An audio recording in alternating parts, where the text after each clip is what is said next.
Magandang hapon po sa inyong lahat. No? Malapit na po ang Christmas, kaya alam ko marami pa rin ang excited.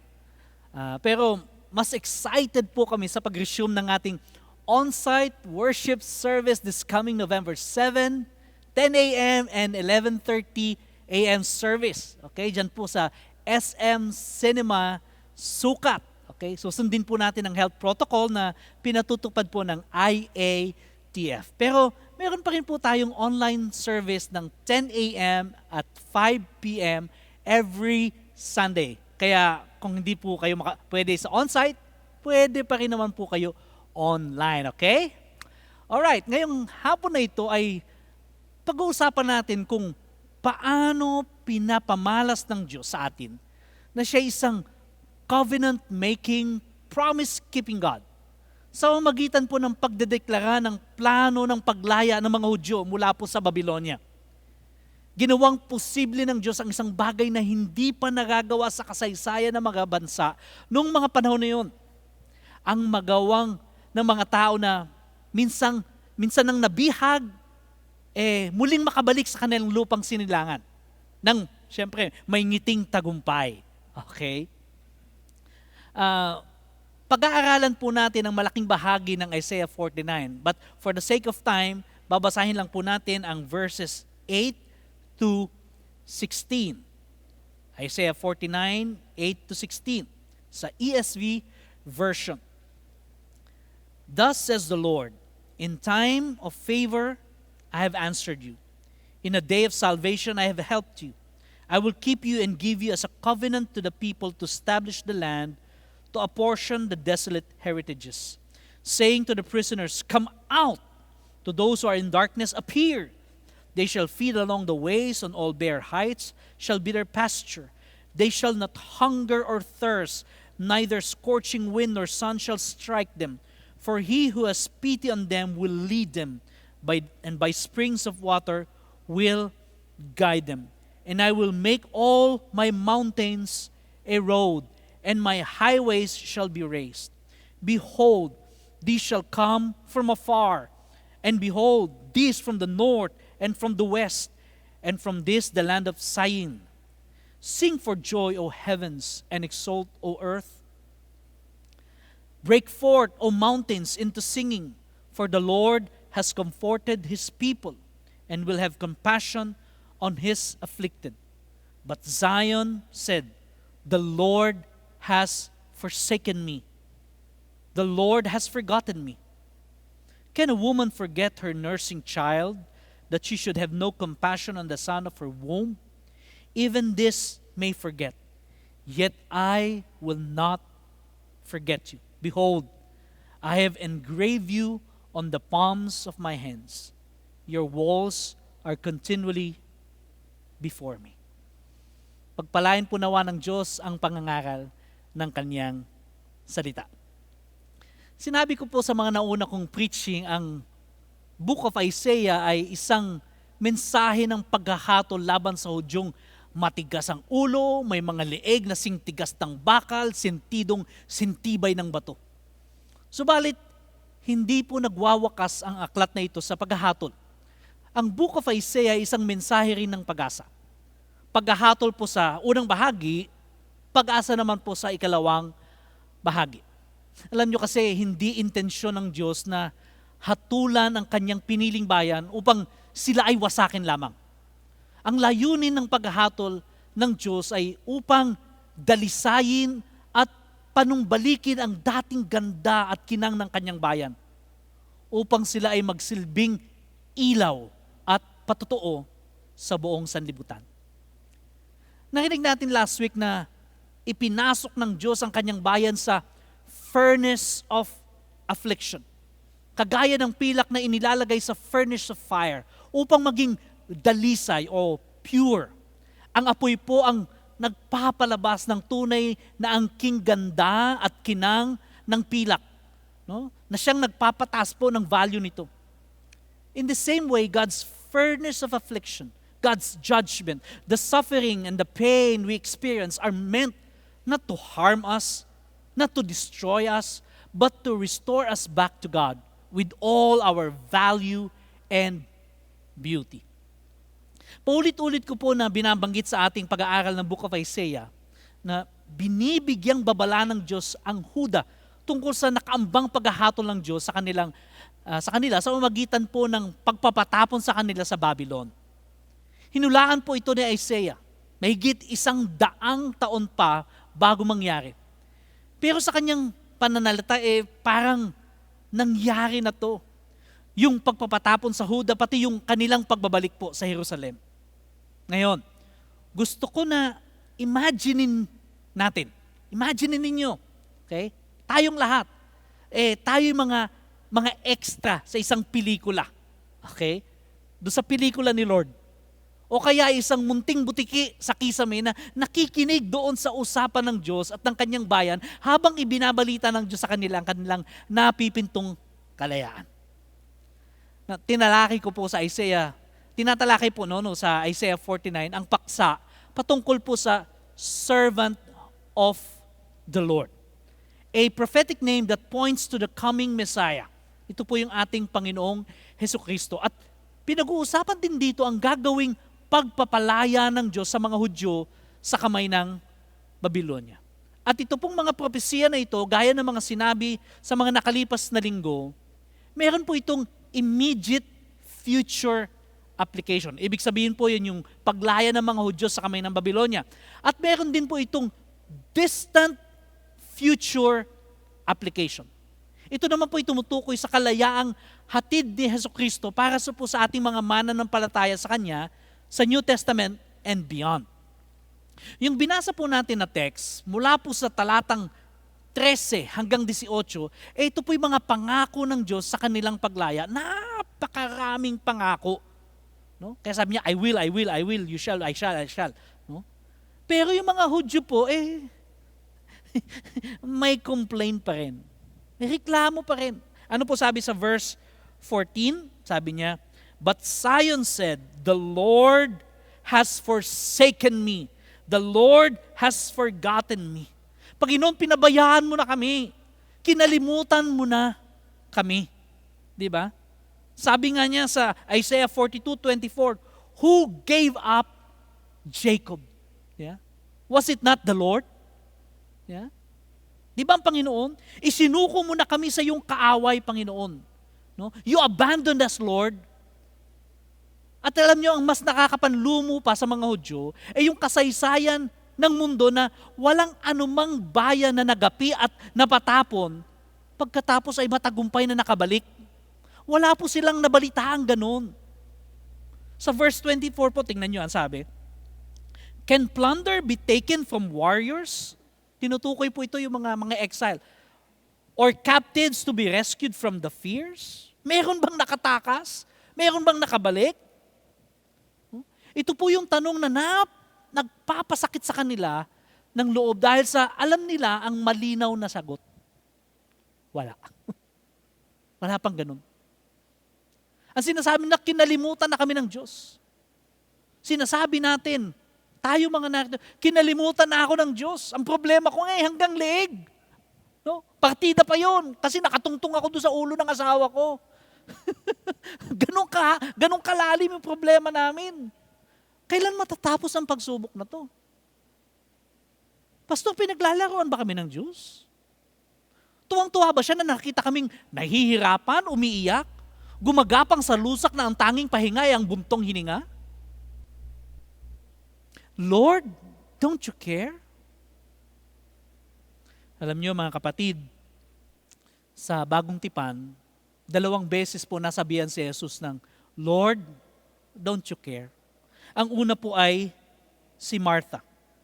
Sabi sa Luke chapter 10, verse 40, but Martha was distracted with much serving, and she went up to him and said, Lord, do you not care that my sister has left me to serve alone?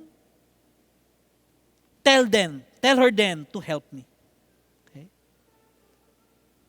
Ang pangalawa po ay ang mga disipulo mismo ni Jesus. Sa Mark 4:37-38, and a great windstorm arose, and the waves were breaking into the boat, so that the boat was already filling.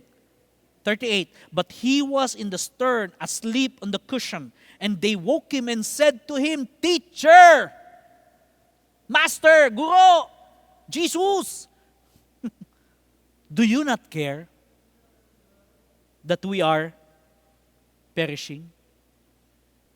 Kapag tayo ay nasasaktan, nagdurusa, kapag pakiramdam natin, life is unfair, at bingi ang Diyos sa ating mga hinagpis at buntong hininga, people, us, have a tendency to boss around God. Sometimes we sound like we know more how to be God than God Himself. Sa pelikula pong Bruce Almighty, Jim Carrey plays a guy who complains about God too often and is given almighty powers to be God for a short moment. Para turuan po siya how difficult it is to run the world. Yung akala niya mas maalam pa siya sa Diyos. Mas magaling pa siya sa Diyos kung bibigyan lang siya ng pagkakataon. Pero napatunayan niya na mali po siya. Because reality is, God knows more than we do. Sinabi po ni Jesus kay Martha, verse 40 ng Mark 4. That's Luke chapter 10, verse 41. Martha, Martha, you are anxious and troubled about many things. Martha, Martha, you're anxious. Sabi po ni Jesus sa mga disciples, Mark 4, verse 40, why are you so afraid? Have you still no faith? To be more exact, ang sabi po ni Jesus, why are you so cowardly? Bakit nabahag yung buntot nyo? Bakit naduwag kayo? Alam nyo po kasi, taken as it is, tama naman po si Martha saka yung mga disciples. Si Martha po nagtatrabaho mag-isa para po dun sa napakaraming mga gutom na disipulo at mga guest. No? Kailangan niya naman talaga ng tulong. Yung mga disipulo, nasukol yung mga disipulo sa gitna ng bagyo.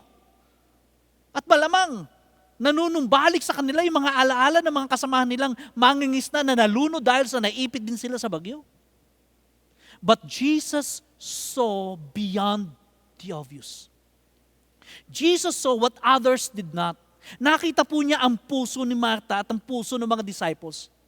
He saw their anxiety, worry, cowardice, lack of faith to the one they call Lord. Para bang di alam ng kanilang Panginoon kung ano yung gagawin o di niya alam kung ano yung pinagdadaanan nila. Let me say this again. God knows more than we do. So, si God, parang nasa isang time machine, ay nagpahayag na magdurusa yung kanyang bayan ng 70 taon sa Babilonya. Subalit, tiniyak din niya ang kanyang habag at pag-ibig sa kanila ay muling pinaalala, no? Doon sa yung kanilang napakagandang lugar sa plano ng Diyos sa mundo.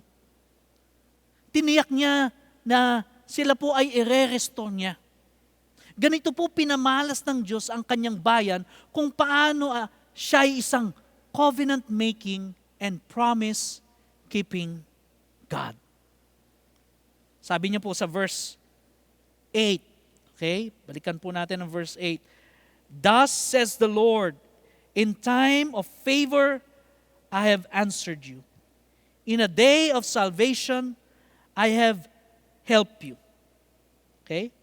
Paalala ko pong ulit, ang mga hula pong ito ni Isaiah ay mahigit 100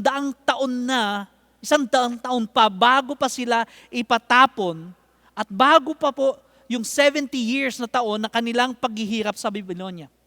And here, God is speaking like in a time machine just before the end of 70 years. Kaya nga po nagko-complain yung mga Hudyo na pinabayaan na sila ni Lord. But it's not happening yet. Okay? It's still in the future. And yet God was speaking to them in past tense. Jake, natatandaan mo yung English 101 mo? No? O natitense ka na pag pinag-uusapan yung mga tenses. Di ba? Pero sa Greek po, it's called perfect tense. No? Sa Greek. No, let me illustrate. No? Gusto kong sumunod yung camera sa akin. No? Tatayo ako. Okay, ready na ba kayo? Alright. Yeah. Let me illustrate. No? God inspired Isaiah to prophesy, sabi natin, today. Okay? Today. Yung pong restoration ng Israel more than 200 years into the future. Bakit 200 years? Kasi mula yung araw na ito, yung exile po ay mangyayari 140 years. Okay? Doon pa lang mangyayari. Plus 70 years nung kanilang exile sa Babylon. Kaya po more than 200 years. Pero si God nagsasalita as if it already happened in the past. Ito po yung kamangha-mangha sa ating Diyos. He sees time, in fact, He sees eternity not as a linear series of events. Nakikita niya yung oras, yung panahon, at yung walang hanggan na parang isang bagay lang sa kanyang palad. Nakikita po niya ang lahat at alam niya ang lahat ng bagay. I want you to know, God is never surprised by anything or anyone. Wala po siyang plan B. Wala siyang contingency plan. Wala yung what if scenario sa kanya. No? Everything is laid bare before Him. Hindi pa nga nangyayari, dinideklara na ng Diyos. Sabi niya, in time of favor, I have answered you. I have helped you. Yeah, Jake, past tense. Natetense na tayo lahat. Yeah? Ano kahulugan nito sa kanila? Ano ang ibig sabihin nito sa atin? Ito po, our future is secured in God. It is a done deal. As far as God is concerned, He already settled it in heaven because God's word and promises are settled in heaven forever. Listen to God as He speaks to His people through the prophet Jeremiah. No? Nung sila po ay nasa Babilonya niya. Jeremiah 29, paborito po natin ito. Verse 10, 11, 12, 13, and 14. For thus says the Lord, when 70 years are completed for Babylon, I will visit you. Ayan, sinasabi ni Lord. And I will fulfill to you my promise and bring you back to this place, meaning Jerusalem. For I know the plans I have for you, declares the Lord, plans for welfare and not for evil, to give you a future and a hope. Ano mangyayari after that? Then you will call upon me. Ito na yung restoration. Yeah? Pagkatapos ng 70 years, you will call upon me and come and pray to me and I will hear you. You will seek me and find me when you seek me with all your heart. I will be found by you, declares the Lord. I will restore your fortunes and gather you from the nations and all the places where I have driven you, declares the Lord, and I will bring you back to the place from which I sent you into exile. God is a covenant-making, promise-giving God. Ang kailangan po natin lamang ay isettle natin ang ating puso at ang ating obedience sa Panginoon. Na lumapit tayo sa Kanya in humility and trust. To draw near and call upon Him. God's plan for our lives is conditioned by our response to Him.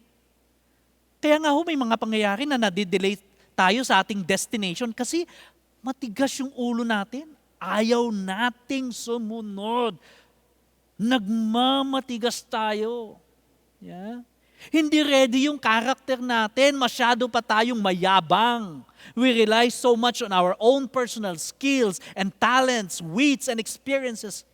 Sa halip na magtiwala tayo sa Diyos at sa kanyang karunungan at sa kanyang kaparaanan, which oftentimes hindi natin magets. Yeah? Ganun pa man, hindi po nagbabago ang Diyos sa atin at hindi nagbabago ang plano niya para sa iyo at para sa akin. But again, it is conditioned by our obedience to God. Now, patapos pong ibigay ni Lord yung pinaka-headline, no? Palalayain ko kayo, palalabasin ko kayo sa Babilonya. Anong ginawa ni Lord? God gave them a walkthrough, no? Kung ano yung gagawin niya, ano mangyayari paglabas niyo sa Babylon. So, please take note yung mga words na will and shall. Okay? Ano po sabi sa verse 8? Thus says the Lord. Tandaan po natin, no? Ang pinag-uusapan po dito, ang kinakausap niya, tinutukoy niya yung Messiah or servant of the Lord. Sabi niya, in time of favor, I have answered you. In the day of salvation, I have helped you. Past tense. Tapos bumalik na sa future tense. I will keep you and give you as a covenant to the people to establish the land or restore the land. Sabi niya, ito yung magiging function ng Messiah. To apportion the desolate heritages, saying to the prisoners, come out. To those who are in darkness, appear. Tinatawag na ni Lord yung kanyang bayan na lumabas sa Babilonya. Pagkatapos, ano mangyayari? No? Maglalakbay sila pabalik mula po sa Babilonya papunta sa Jerusalem. Ano sabi ni Lord? They shall feed along the ways. Okay, they shall. Ito, tiyak ito, they shall. On all bare heights shall be their pasture. They shall not hunger or thirst, neither scorching wind nor sun shall strike them. For he who has pity on them will lead them, and by springs of water will guide them. And I will make all my mountains a road, and my highway shall be raised up. Behold, this shall come from afar. Talking about the people. Okay? These people shall come from afar, and behold, this from the north, and from the west, and this from the land of Sin. Sing for joy, O heavens, and exalt, O earth. Break forth, O mountains, into singing. For the Lord has comforted His people and will have compassion on His afflicted. Ano po ang kahulugan nito sa kanila? Itong mga napakaraming pangako. Ano yung kahulugan nito sa atin? Ito po. God knows every step of the way. God knows every step into our restoration process. In fact, He is there with us every step of the way. Sasamahan tayo ni Lord. Kaya lang may duda yung kanyang mga tao, yung kanyang bayan. Tayo rin naman, di ba? Meron din tayong pagdududa. Meron tayong takot. Sabi po sa verse 14, binasa natin ito kanina, but Zion said, the Lord has forsaken me. My Lord has forgotten me. Kinalimutan na ako ng Diyos. May mga pangarap tayo na kinrush na ni Lord. Okay? At ayaw na nating umasa. Baka masaktan lang tayo muli. But God answered their question with a question. No? Alam nyo, mga kapatid, magaling si Lord sa ganyang taktika eh. Yung tanong mo, sasagutin din ang tanong. Ano sabi niya? Can a mother forget the baby at her breast? No? May kanta nito eh, no? Naalala mo to, Jake? Malilimutan ba? Diba? Paborito mo to ata, di ba? Sino ba kumanta nito? Si Yoyoy Villame? Hindi naman. Si Basil Valdez pala to. Okay? Sabi niya, can a mother forget the baby at her breast and have no compassion on the child she has born? Though she may forget. Imposible ito, hindi po pwede. Pero kung sakali man, malimutan ng ina ang kanyang anak, sabi niya, I will not forget you. See, I have engraved you in the palm of my hands. Your walls are ever before me. Meaning your security, your health, your daily concerns are important to me. Yun po ibig sabihin nun. Your children, hasten back. No? Ito na, nanumbalik na sila. And those who laid you waste, depart from you. Umaalis na ang iyong mga kalaban. Lift up your eyes and look around. All your children gathered and come to you. Nagbalikan na ang iyong mga tao, yung mga anak. And as surely as I live, declares the Lord, you will wear them all as ornaments and will put them on like a bride. Magsisilbing mga ornament, magsisilbing mga alahas mo, itong mga anak mo. You will be proud of them. What a vivid and emotional illustration God gave to us. Especially po yung verse 15. Ulitin ko lang po, yung verse 15. Can a mother forget the baby at her breast? Wow. But verse 16, hindi po yun illustration. Okay? It is a prophetic revelation. Sabi ng verse 16, see, I have engraved you on the palm of my hands. If this is not an illustration, ano ito? This is a metaphor for the exiled Jews in Babylon. This is a prophetic revelation for the New Testament believers at para po sa ating lahat. Tumutukoy ito sa pagpapapako ni Kristo. Okay? Tumutukoy ito sa mga marka ng mga pako sa kanyang kamay. Tumutukoy ito sa kanyang sakripisyo, sa kanyang katawang na bayubay. No? Para po tayo na mga nasa kadiliman, tayong nasa kasalanan, nasa kamay ng kaaway ay mapalaya at maibalik papalapit sa Diyos Ama. The exiled Jews are the immediate future audience of these prophecies. But we are the distant future application ng prophecy po na ito. Mga kapatid, God is in the process of restoring lives. Maaaring ang iyong buhay ay nasira dahil sa isang relationship breakdown. Iniwan ka ng tatay mo. Inabandona ka ng nanay mo. Itinakwil at minalait ka ng iyong mga kapatid. Nabetray ka ng isang kaibigan. Pinagtaksilan ka ng iyong partner, etc. You're so broken you do not know how to pick up the pieces. Maybe your dreams had been shattered. You are financially drained. Maybe because of poverty. Maybe because niloko ka. O maybe because nagpabaya yung mga magulang. O maaaring ikaw mismo ang nagpabaya at dahil napaka-immature mo pa. Or maybe dahil sa pandemyang ito. At natatakot kang mangarap muli dahil ayaw mo nang masaktan pang muli. Sa pandemya pong ito, napakarami rin ang nakaranas ng mental and emotional breakdown. Akala mo okay ka, pero nung tumama yung pandemya, suddenly, boom! It was triggered like a time bomb. Whatever the case may be, if you think you are broken now, I have good news for you. Tingin po kayo sa akin. Yes. Kahit ikaw ay nasa kusina, nasa sala, nanonood ng TV, computer, cellphone, makinig po kayo sa akin. Hindi pa tapos ang istorya mo. Hindi pa tapos ang Diyos sa iyo. Panunumbalikin ng Diyos ang maganda mong kalagayan. Physical, mental, emotional, financial, spiritual, you name it. He can and He will restore you back so you can be a testimony to the world that God is a covenant-making, promise-keeping God. Ang iyong future at ang future ko secured kay God. At nandun siya every step of the way habang nire-restore niya tayo. Hindi niya tayo pinabayaan, hindi niya tayo iniwan. Minsan na po tayong tinubos ni Jesus. Doon po sa krus ng Kalbaryo.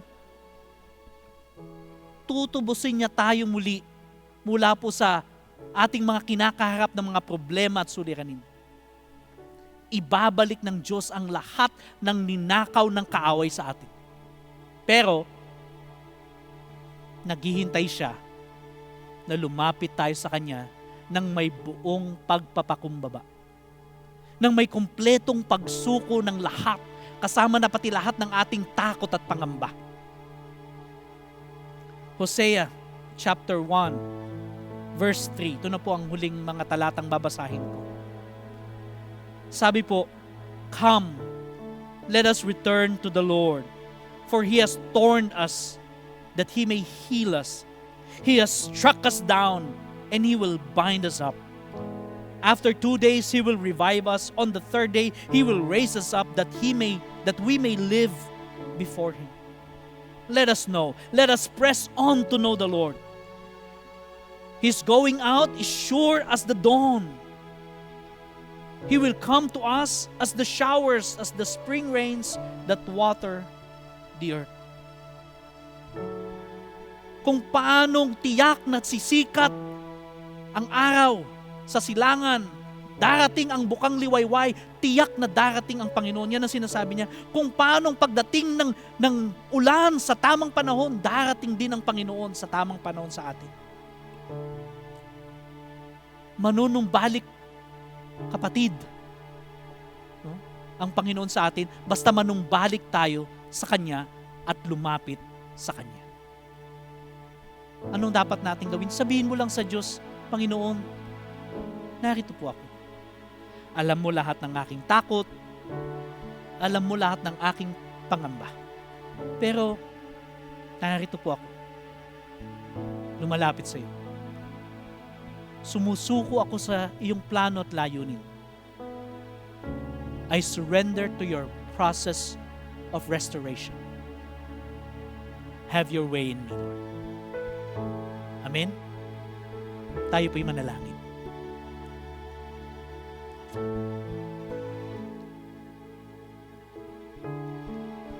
Ama naming Diyos, maraming salamat po.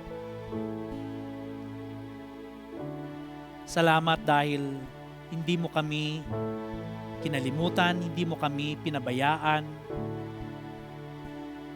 You were there all along. Every step we take, every move we make, you are watching over us. And you're just waiting. Naghihintay kang lumapit kami upang kami na mga sugatan, durog, Panginoon, ang buhay, wasak. Naghihintay kang lumapit kami upang kami ay muli mong buuin. Panginoon, salamat. Dahil nandyan ka, naghihintay sa amin. Kaya ngayon lumalapit kami sa iyo. Nagpapakumbaba. Lord, tulungan mo po kami. Kailangan ka namin. Kapatid, kung ikaw ay bago lang na nanonood dito, o kaya naman ay matagal na pero wala ka pang relasyon sa Diyos at ang buhay mo'y wasak, gusto kong malaman mo na gustong buuin ng Diyos ang buhay mo. Ang kailangan mo lang ay magpakumbaba at magsuko ng buhay sa Panginoon. Kung yan ang nais mo, sumunod ka sa maikling panalangin ito, sabihin mo, "Panginoong Hesus, maraming salamat. Tinubos mo ako sa krus ng Kalbaryo at tutubusin mo pa rin ako sa problemang aking kinalalagyan. Panginoon, sa oras pong ito, tumatalikod po ako sa aking kasalanan, nagsisisi. At ngayon po'y humaharap ako sa iyo, nagsasabi, Ikaw ang Panginoon ko. Ikaw ang aking tagapagligtas. Patawarin mo po ako sa aking mga kasalanan at bigyan mo po ako ng buhay na walang hanggan. Salamat sa pangalan ni Jesus. Amen at Amen. Amen. Palakpakan po natin ang Panginoon. Amen. Naway, napagpala po kayo ng salita ng Diyos. Jay? Yes, thank you Pastor JR. Sobrang timely po ng message na shinare ninyo. Kasi sa panahon na ito, maraming really heartbroken, tsaka grieving talaga, nagluluksa maraming tao ngayon. And siguro just to help everybody, paano po yung itsura nung restoration process? Ano yung starting point? Paano po yun? Well, una sa lahat, meron tinatawag na yung identification of the problem. Alam mo, mahilig ako sa math eh. No? Ikaw din mukhang tingin ko parang mahilig ka sa math, ano? Isa sa paborito ko sa math ay yung problem solving. Sabi ng professor ko, if you are able to identify the right problem, the problem is half solved. Okay? Pag nalaman mo talaga kung ano yung tunay na problema, yung problema half solved. Kaya dito sa sitwasyon natin, sitwasyon ng isang tao, kailangan ma-identify, ano ba yung tunay na problema? Of course, may mga taong maaaring nang api sa kanila, nang abuse sa kanila, nang bully sa kanila, nang loko sa kanila. Hindi yun yung problema nila. Problema yun ng mga tao na yun. Si Lord ang bahala sa kanila. Pero ikaw, may sarili kang problema. Ano yun? Tama ba yung naging response mo? Bakit ba nangyari yun? Halimbawa, naloko ka sa pera. Sabi sa'yo, ito, laki kita. Ikaw naman, sige, laki kita. Punta, sali ako dyan. Kasi pala may greed ka. Yeah? Yun yung problema mo. Kaya napahamak ka kasi may greed. Sinamantala lang ng mga taong manluloko, kaya ka naloko. So ang problema mo, may greed pala ako, Lord. O kaya naman, kapit tuko ka sa pera, no? Dahil doon nagka-problema ka. Yung pala yung pera mo, idol mo na. Kontrolado ka ng pera mo. O nasira yung relationship mo dito sa isang babae, sa isang lalaki, yung pala, may controlling ka, may controlling spirit ka. Yeah? So, kailangan ma-identify mo yun. Pag na-identify mo yung part mo, okay? Siyempre may part yung ibang tao, pero tayo may part. If you are able to identify your part of the problem, then your problem is half solved. What you need to do, the next part is to come to God in humility, then repent.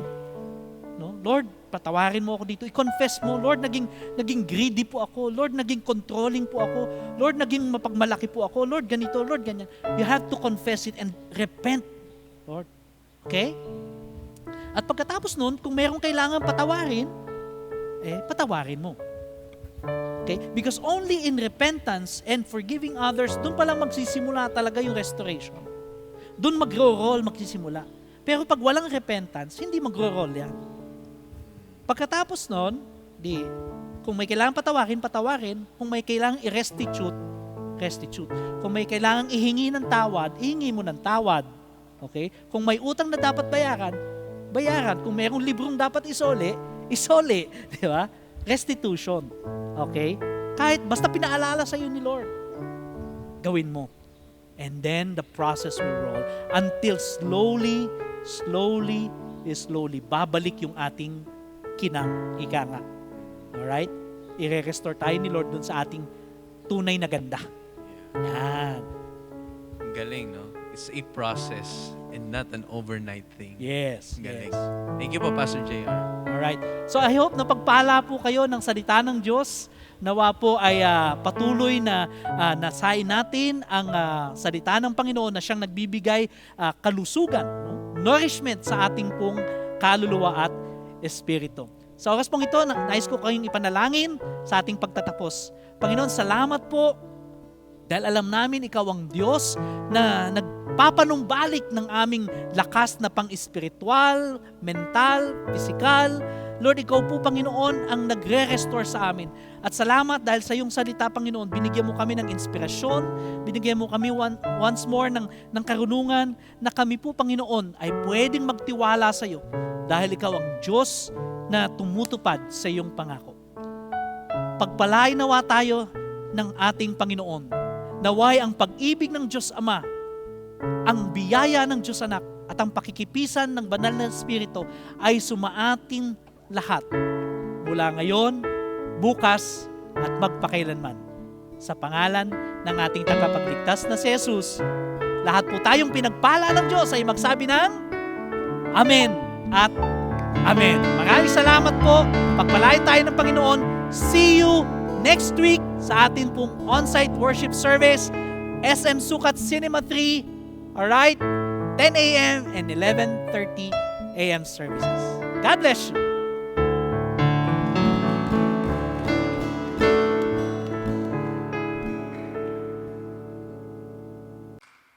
Masaya kami na kayo ay nakasama namin ngayong araw.